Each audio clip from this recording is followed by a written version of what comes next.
My mom asked me to check on her dad, but the man I found in his house wasn't my grandpa.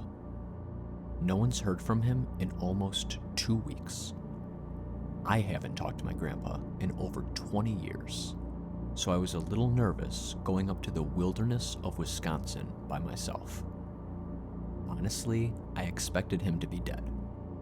But when I knocked, he answered. He had no idea who I was. I didn't expect him to. I didn't recognize him either. He looked different. Probably because he didn't have his thick glasses, which made me wonder how he could see. Before I inquired about that, I asked why he hasn't been picking up anyone's phone calls. He told me he's had phone problems up here lately and didn't know that anyone was trying to call him. It felt like he was lying, but my phone didn't have service either, so maybe he was telling the truth. He invited me inside, but mentioned that he wasn't feeling well and he was going to lay down for a bit. I was free to use the guest room and tried to take a nap, but I couldn't fall asleep. There was an uneasy feeling in the house, like when you walk into a room that people just argued in and you can feel the tension. It felt like something bad happened here. This seemed like a good time to call my mom and tell her that her dad was still alive. The sooner I let her know, the quicker I could get out of here. She didn't pick up, so I started texting her, and that's when I saw a black van pull up to my grandpa's house. He must have expected them, because he got in the passenger seat for about a minute and then went back inside. I thought he was sick. I texted my mom to send me her most recent picture of him before I snuck back inside. I told my grandpa that I'd be going to the motel tonight. I didn't want to intrude, but really, I just didn't feel safe there. He insisted that I spent the night. A big change of attitude from earlier. He said we should catch up and reminisce. He wouldn't take no for an answer. Dinner was interesting. He picked up some food and made some iced tea. But while we were catching up, he kept referring to my uncle as Brett. But his name was Bob. And it was his son too. It wasn't like an Alzheimer's thing. I stopped correcting him after the third time.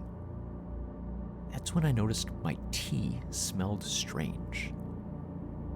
I also noticed that he kept looking at my glass, like he was waiting for me to take a sip. My instincts said, don't drink this, even though he was drinking his. Abruptly, he got up to use the bathroom, and for whatever reason, I decided to smell his drink. It didn't have the same bad smell that mine had, so I switched them. My heart was thumping out of my chest when he sat back down. "You haven't touched your tea," he said. I could barely speak, so I held up my glass for a cheers. His eyes lit up, the most alive he's looked all day today. "To Uncle Brett," I said, wondering if he'd correct me. Instead, he doubled down. "To Brett," he said, as we downed our iced teas. I went to bed shortly after that. I couldn't sleep. I was afraid for my life. Every floor creak or strange house sound jolted me out of bed. I'll never forget the smell that I woke up to. A sour, decaying smell entered my room before the sun came up. It got stronger as I entered the living room, and even more potent as I got closer to my grandpa's bedroom. I knew that smell. Death.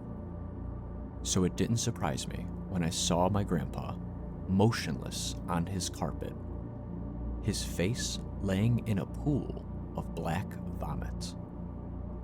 I ran outside to call an ambulance. And that's when a flood of text messages started blowing up my phone. The message that caught my eye was from my mom. A picture of her and my grandpa from just a few months ago, still wearing his thick glasses, looking nothing like the man who's laying on the floor inside. We still haven't found my grandpa.